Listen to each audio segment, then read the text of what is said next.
That mindset shift happened when we joined that group because we had a mentor and he had a window cleaning business. He grew and sold, and he mentored a table of about 5 businesses from around the country. And as I went through that mentorship, that really shifted my mind to think of not just getting out of the field, but growing a business that's sustainable, long-term, and sellable. Welcome to To A Million and Beyond. This is Matt Willis, partner with Wizard of Ads. Today we're talking to Bow Angemi, owner of Blue Gander Window Cleaning. After washing windows alongside his dad since 8 years old, in 2018, something clicked. Bow decided to grow the family business into an empire. In this episode, you'll hear how shifting one's mindset and seeking out coaches transformed a sole proprietorship into a 7-figure business with over 15 employees and over 1,000 raving reviews. I hope you enjoy. So that's kind of interesting, it's pretty unorthodox for your ex to set you up, but it worked, so. Hey, it makes for a good story. That's wonderful. And so at that time, if I'm not mistaken, you were working with your father in a window cleaning company, correct? That's right. So I grew up in the industry. I started working about 8 or 9 years old. My dad had his business here in 1977, and we started working together, and I just grew up in it my entire life. I did a few other things like some roofing. I helped my uncle. We're an entrepreneur family, so my one uncle had a hydro seeding business. Helped him a little. Helped my dad, but the mainstay was just helping my dad run his business, Frank's Window Cleaning, for many years. And I had a business on the side, Pure Clear Window Cleaning. And then when he retired at 70 years old, he was still running up and down ladders, and I was in my early 40s at that time. We were busy raising kids, and I would just concentrate on that more. And I don't think I really had the mindset of growing it at that point. But when he retired, I got to get out of the field because he's in good shape. He was a little dinged up. I mean, he was 70. And I was like, I got to get out of the field. I've been doing it most of my life. And so that's when it started, the journey of hiring people and the learning curve that comes with that. It's been quite the journey. How did you shift in mindset from I am a practitioner, I am a technician to no, I'm an entrepreneur who is going to employ multiple people, grow this beyond myself, etc.? Well, at first I would say I was just looking at my first hire, which happened to be my daughter's boyfriend at the time. And that was my first hire. He's actually still with me 7 years later. But yeah, I was just like, what can I do to get out of the field? To get out of the field, first step, I got to get some people to do the job I'm doing. So I hired my first guy. And really the mind shift didn't happen until I would say I brought my wife in a year later, which was a game changer, because she had been in the commercial construction space for many years, for 20 years or so, So she brought a lot of expertise on the office end of it and just the spreadsheets, all that sort of stuff. I think the mind shift happened, I would say, when she convinced me to join a group of entrepreneurs, a coaching group. And she convinced me. I really didn't want to do it. I was like, no, I don't need to do that. What are you talking about? But joining that group and I've been doing window cleaning forever. What do you want me to do? But I think that mindset shift happened when we joined that group because we had a mentor, and he had a window cleaning business. He grew and sold, and he mentored a table of about 5 businesses from around the country. And as I went through that mentorship, that really shifted my mind to think of not just getting out of the field, but growing a business that's sustainable, long-term, and sellable if you want to sell it. You got to think in a mindset of not necessarily that you have to sell it, but if you're going to sell it, is everything in place so you can sell it and walk away? Or on the other flip side of it, if you get injured, is your business going to be able to go on without you? And if the answer is no, you need to make some changes to make that happen. Otherwise, once you're hurt or injured or something happens to you, your business collapses, it's not a business. That's the way you got to look at it. Yeah. No, that's a great point. So was there a season in life where you pushed back on grandfather's a window cleaner, my father's a window cleaner, I am not going to be a window cleaner? Or were you on board and eager the whole time? No, there's definitely, particularly through my 20s, I was like, I want to travel the country, I want to do things, right? But then I did have a daughter at a young age. It was unplanned. but I'll never regret that. I love having my daughter, of course.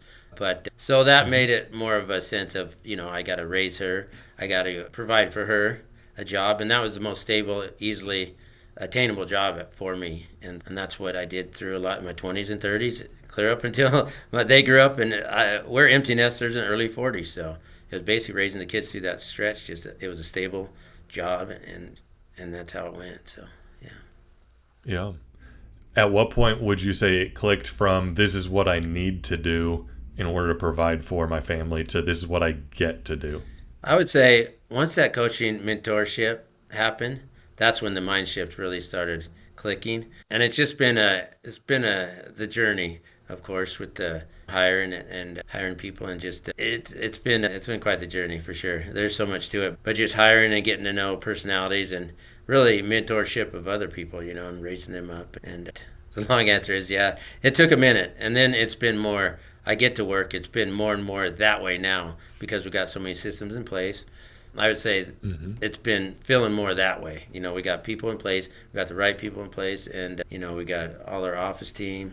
That helps. I can focus on just being more the visionary, and that's when I get to work more than I have to go, more than coming into work as a struggle. Yeah. But that's kind of the long way around it. But wonderful. So then fast forward to 2017, 2018, you and your father both have, it sounded like, adjacent window cleaning companies. And then it sounds like he sold his to you, his book of business, if you will, in 2018. Yeah, right around correct? that. Exactly. And we were still working together, but I'd also have that on the side. Really, I was helping him run his. His was the primary. But when he retired, he was just like, here. He just gave it to me, basically. And I had worked with him so many years. So, and it was valuable because we had a lot of commercial accounts like Albertsons and stuff that we've been doing 35 plus years. So there's long term, and so that helped for getting the base going. He's really excited. I've grown it well beyond his wildest dreams, so he's cool. He's super stoked about it. That's wonderful. So yeah, talk to me about those early years, like when you took over that business and you rebranded as Blue Gander. Give us a feel for what the picture of the business looked like and what your initial steps were in order to take it to the next level. The initial picture for the business at that time was the rebrand was always to scale it and grow it into a sustainable, self-sustaining entity where I could walk away. And the ultimate goal was in my mind was I want to be gone for 30 days a month traveling and come back and the business continues to grow. And that's when, without big holes or big problems, then I know that the systems are correct and in place. And that's a long-term visionary goal. And then with the rebrand, Blue Gander, I wanted something scalable and also brandable to the point where if I want a franchise or multiple locations, it's easily done. So we have done that with this. We haven't franchised, but we've trademarked it. We got all the domain names. And so it's got things in place. And when we get our system dialed in, then we got more opportunities to make that decision. Do we want to franchise it out or multiple locations, or what do we want to do going forward? Sure. So what were some of the key hires around that point? You mentioned bringing on Robin as one. What did she bring, and what additional hires would you say had the biggest impact on the trajectory of the business since 20? I would say the big hire, of course, was Robin, because she is the implementer. So she's good with systems. She's good with, of course, all the books. She's like a Gusto Pro, and she just knows a lot of that stuff. So that's been a great, because I'm the visionary end, and she's more of the implementer, and it works well. And having us both in our lanes for the most part, most of the time, that's been a key aspect. And the other key hires I would say would be having a really good office manager, because they could take all the calls off Robin's plate and my plate and do all the follow-ups and do all the office things. And the other key hire would be the operation manager, because he took off, because I was a direct with all the technicians. I was the direct for them. So once I got the operation manager in there, it freed up my time a lot to where I could focus on other things. Yeah. It sounds like, even though I think this book is fairly recent, if you've heard the book Buy Back Your Time by, I think, Dan Martell, he talks a lot about, replacing yourself in your business. Instead of hiring for cookie cutter templated roles, think about what are you spending your time doing and hire that. And that's kind of the theme that I've gotten from you from the very first hire. You mentioned your daughter's boyfriend being, hey, this guy can help me get out of the field. That's right. That's right. It's hire your replacements in each position. You start out with multiple hats, right? You're the one answering the phone, servicing the job. You're the one bidding the job.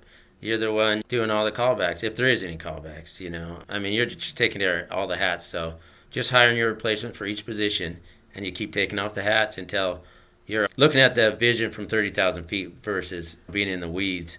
So that's where the ultimate hat is, being the visionary and just looking at the big picture without having all these things coming at you all the time. That cloud your memory, cloud your thoughts. You can have a much clearer focus on things. Yeah. So what does the day-to-day look like for you as the visionary who has been able to delegate so many of your hats? Right now, the role for me is I still, I do a couple of I'll do some of the big, I'm still caressing the bigger commercial accounts. I'll do some networking, keep our brand, get our name out there, some more networking stuff. I'll do that, but a lot of time it's just spent on focus time, like what do we need to progress and excel our business forward? What steps do I need to make? And that's a big part of it. Your desk has an indentation shaped like your forehead. And it's giving you a headache. Your business is profitable and your customers love you. Your problem is your business isn't growing, not like you want. Discounting attracted customers who were never happy, and you gave away all your profits. Online marketing worked well for a while, but now you're spending way too much time and way too much money chasing leads that are way too expensive. And half those leads you're paying for, they aren't even human. Makes your forehead hurt just thinking about it. But what if you could inspire people to trust you before they ever contact you? What if your company was the one people thought of first and the one they liked best before they needed what you sell? You'd spend more time serving customers and less worrying about leads. We're Wizard of Ads West Coast, and we help companies like yours grow. Not by percentages, but by multiples. wizardofadswestcoast.com. Yeah. So you have meaning Blue Gander has over 1,100 reviews, averaging 4.9 stars. I am very curious how you have ensured high quality of service in a high turnover industry. Yeah, that's kind of a cool story. So we've designed a whole hiring program that's automated. Everybody that applies for the job, there's a test they take, and it scales them on a 1 to 10. And anybody under a 7, it's designed for trades, and anybody under a 7 will get bumped out or they'll get reviewed. Anything 7 or above, they will go on to the next phase so they can schedule an interview. We do group interviews, so we bring in a whole group. They don't know at the time that we bring in a whole group. We'll interview them all. We'll tell them our story, where we're going, what our vision is. Then you get a look at everybody. You get a kind of vet who you really want to keep, and it's worked well. We go through and find the people that are the key hires that are right for that position based on their test scores, because it's designed for lead technicians, technicians, office manager, service, all those things are on the test score, and it's really accurate. I mean, it's a game changer, and just bringing in those right people and keeping them longer and building a culture and treating your employees well is another key aspect to keeping people around. So I want to get into technology, but before we pivot toward technology, diving deeper into employee stuff, like every business says, hey, we have a great culture, we strive for a great culture. What are some specifics that you guys do to help make that actually happen? I would say, one of the key things is you hire for culture fit. Not only just can they do the job, but somebody that is going to fit into our culture with the team that you have. And that helps assimilate them easily into it. But some of the things we do that are fun with the team is we'll do quarterly outings. So we did paintballing with them last time. We're going camping with the group. So we get everybody involved in the team aspect of things, and that's been great. And it's just keeping that positive vibe. If you have a rotten egg in the barrel or apple in the barrel, it can ruin it for everybody. So we try not to keep those around or promote them to another business. We try to keep the culture high and the people you want on the team that exemplify. We got like core values, and we live and die by all these core values. So if they don't exemplify those core values, and we got to promote them to another company. But we try to keep that morale high. And when we do all kinds of, I supply like all the snacks, drinks they want every week, I'll supply to them. Just little things like that make a difference too. But just having a good team and a positive atmosphere. What are some of your primary core values, and what are some of the means by which you ingrain them in your employees? So I'll tell you our core values. The first one's integrity. Take pride and be honest, and accountable, and always do the right thing even when nobody's looking. And then there's growth, embrace learning, innovation, and continuous self-improvement. Dependability, basically in a nutshell, take ownership and always follow through on your promises. And then there's kindness, building lasting relationships through respect, care, both within the community and within the company. And then our last one is unity, supporting each other to strive for a common good. So those are important things for us. And a lot of times we'll exemplify one thing we do, we have team meetings. The leadership or technician meetings are on Wednesdays, and my operation manager leads those. And he'll call out one person each week and say, hey, you exemplified unity, and this is why. And we'll have an example of that. So we try to put that at the forefront of who we are. That's wonderful. Internally, how our culture is, and if somebody's not showing one of the core values, we just have a conversation and say, hey, we got to address this a little bit or something. We try to have conversations with them. It's not like you did this wrong, get in somebody's face, you're high, you're gone, that sort of thing. It's more of a conversation. Yeah. I love that you are keeping these things top of mind. Oftentimes there'll be old dusty values that are placed on the website and maybe on the wall of the break room, but then if you ask any of the employees, they don't know what they are, and they certainly don't influence the culture. It takes that constant reinforcement in order to actually ingrain them into people. And as I was reviewing probably a few hundred of the reviews for Blue Gander, they very much matched the sentiment and the values. Hey, these people, they actually showed up on time. Whereas a lot of home service businesses, we'll give you a 14-hour window and we'll still show up late. No, you guys show up on time. You guys do phenomenal work. You guys own any kind of mistakes. And anyway, it was neat to hear those core values after reading so many reviews and seeing that's where it all stems from. Because we think of marketing as an extension of culture. If you have great marketing but a horrible culture, that bad culture is going to catch up to you and it's going to prevent growth, or at least healthy growth. And so what you guys, it sounds like, are doing, or you're promoting a phenomenally healthy culture.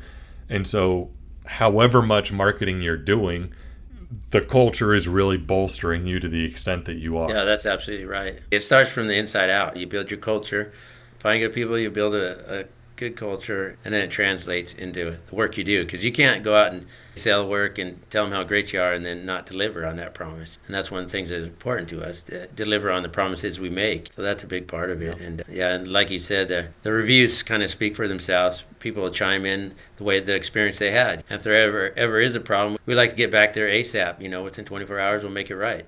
We treat every customer's important. So the emphasis on integrity and professionalism, etc., when did those become instilled in who you are and what you value? I think from early on. Even when I worked as a solo entrepreneur, I always took pride in my work, and that always translates. I didn't want to come in and do a shoddy job and walk away. I want to go in there, clean somebody's property, and you walk away, and they're smiling, happy about it. You build a relationship and then walk away feeling good about yourself.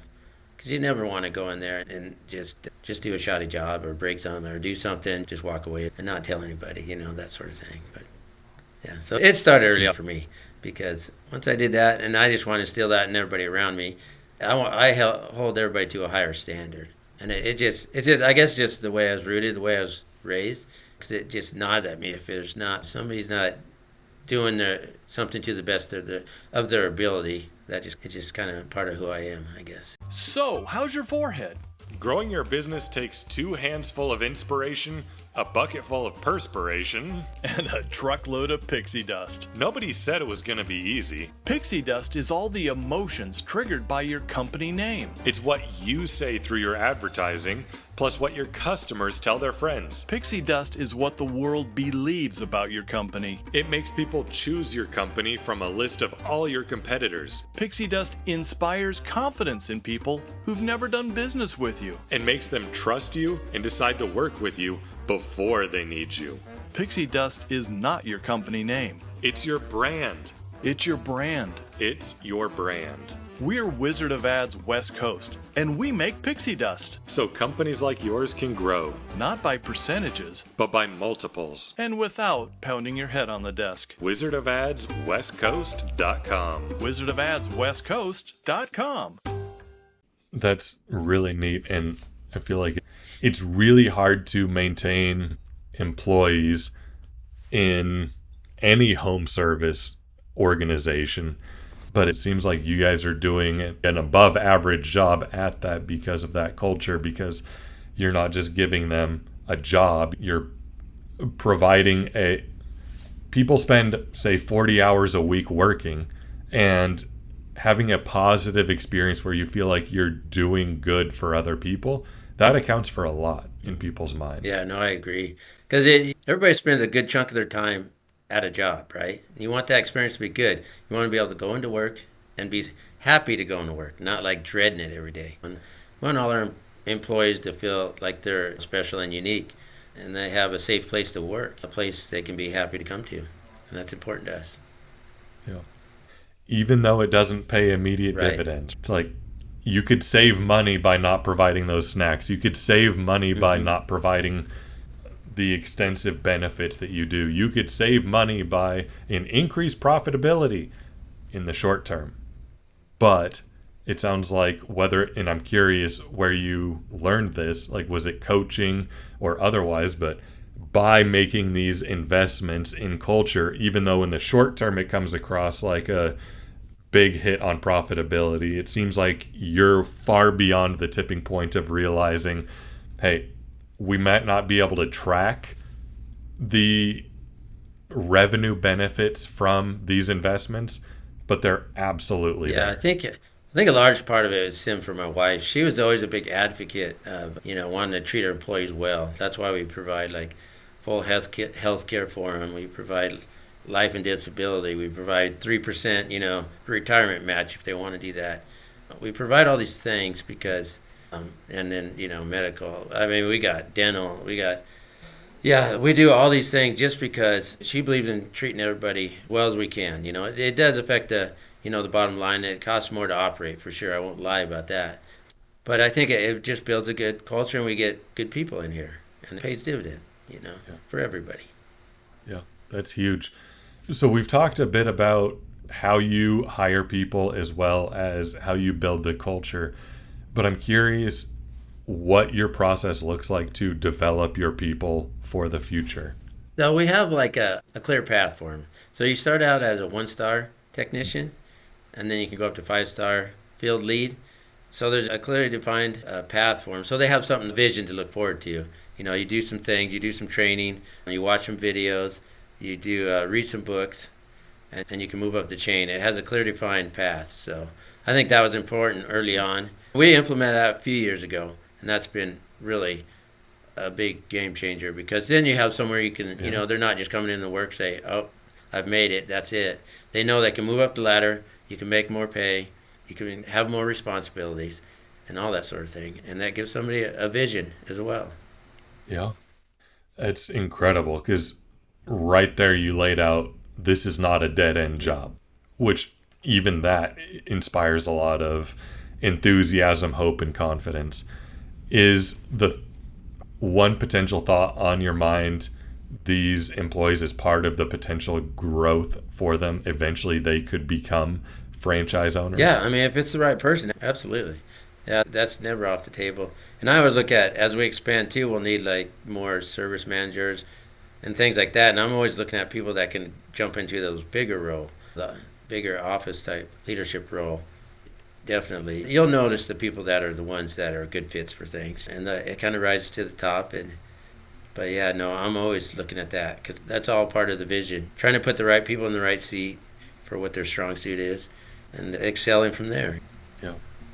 So shifting to technology, how big of a role has technology played in the growth and experience that customers have with your brand? I think technology is one of the key features, and unfortunately, my wife is really good at technology. She's super good, but she's really excelled at. But having a robust system in the back end for follow-ups, for emails, for all sorts of things, that no customer is left behind type of mantra, all that stuff, it's just been key to maintaining constant growth and not losing customers and not having somebody forgot about. It's been huge. Sure. What are some examples of areas in the customer journey that you have embedded technology to improve customer experience? For example, communication with the customer. That's another reoccurring theme I saw in the reviews. Do you have technology that automates that? From the time and customers upload into the system, they'll get a follow. Let's say you schedule a job, they'll get a follow up. As soon as they schedule, they'll get a follow up. Let them know the day and time we're coming. They'll get follow ups as it gets closer. They'll get a text going out the day before to a reminder to let them know, and then the day of, the guys will hit on the way, and what'll come up is a automated picture of the technician coming to the house and a little bio about him, what his hobbies, who he is, so the customer feels comfortable way before the technician ever shows up to their property.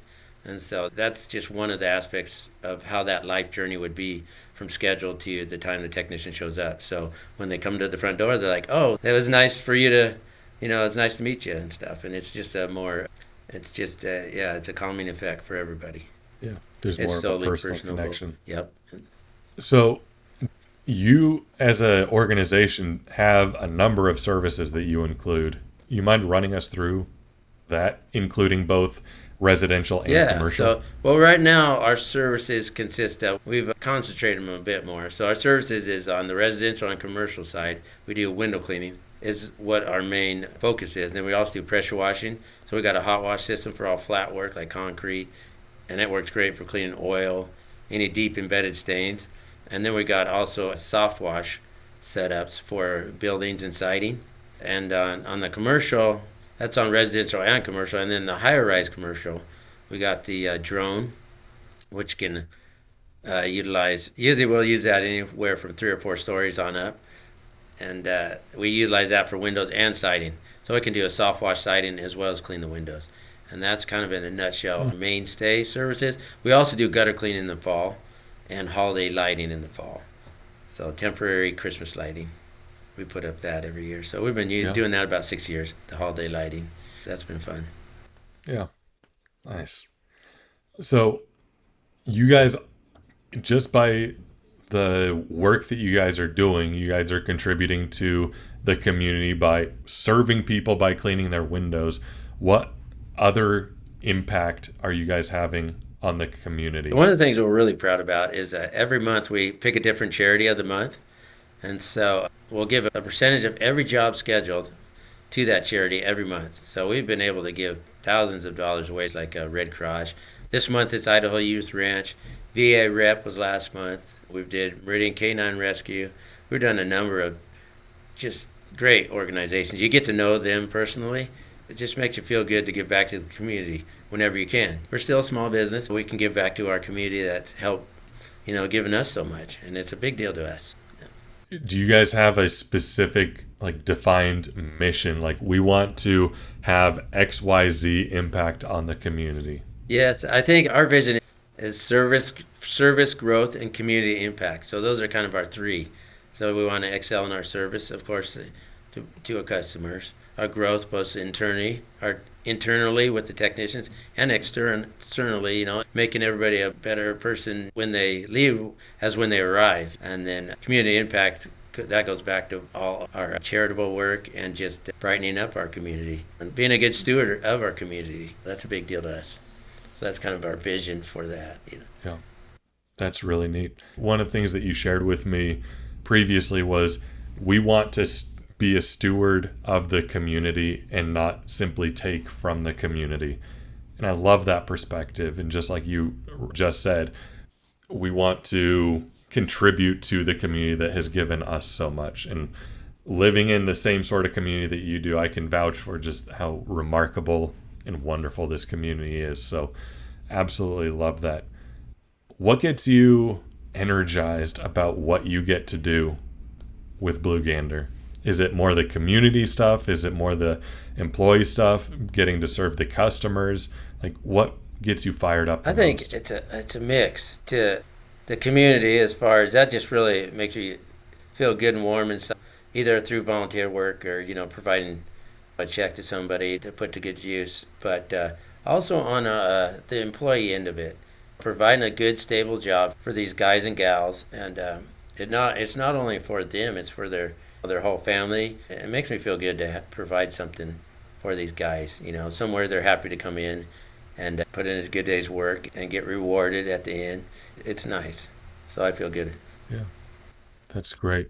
I'm curious, you have a number of reviews that talk about how great the customer's experience was. I'm curious if you could offer an example of a time where you guys went above and beyond to deliver. And yes, I'm asking you to brag about yourself here. But here's the thing.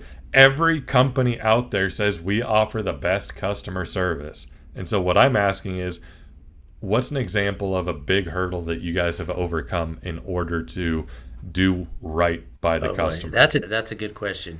One that sticks out would be, we do, like, there's a Broadway Albertsons we do every month. We've been doing his for probably 35, 38 years every month.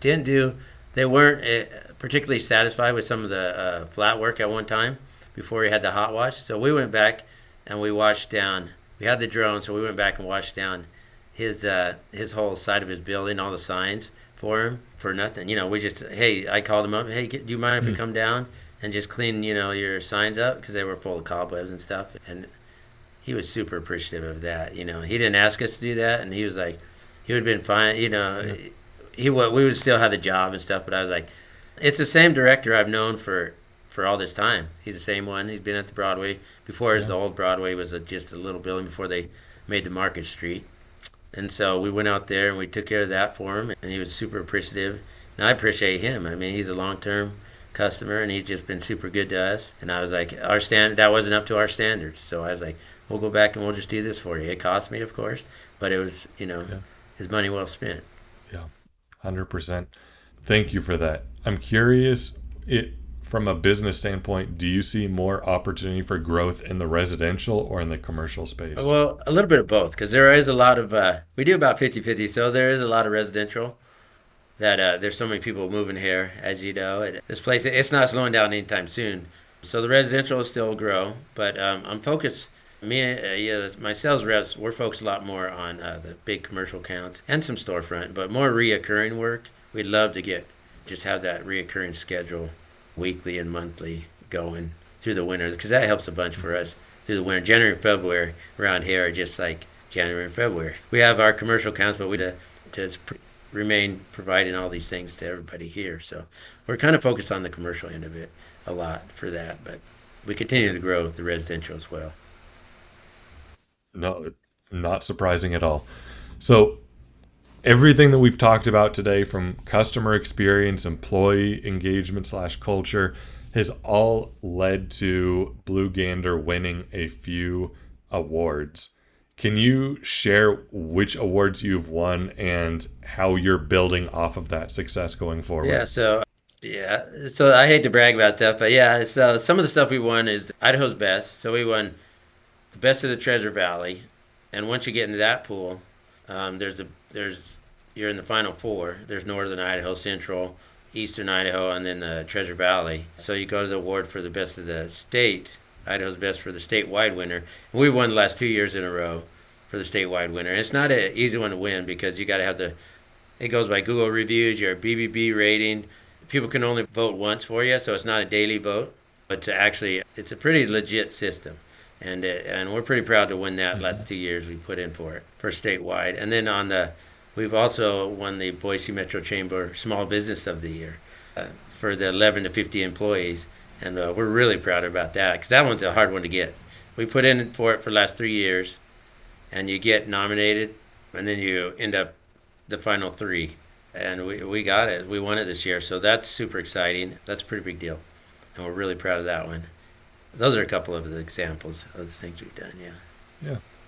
That's wonderful. And so, having won all of those awards and grown the business as much as you have, what's next? So, what's next for us? We're continue the trajectory. See in the valley here, since this is we're still growing. Kind of see where we end up. See how far we can get grown around the locally, and then we'll look into.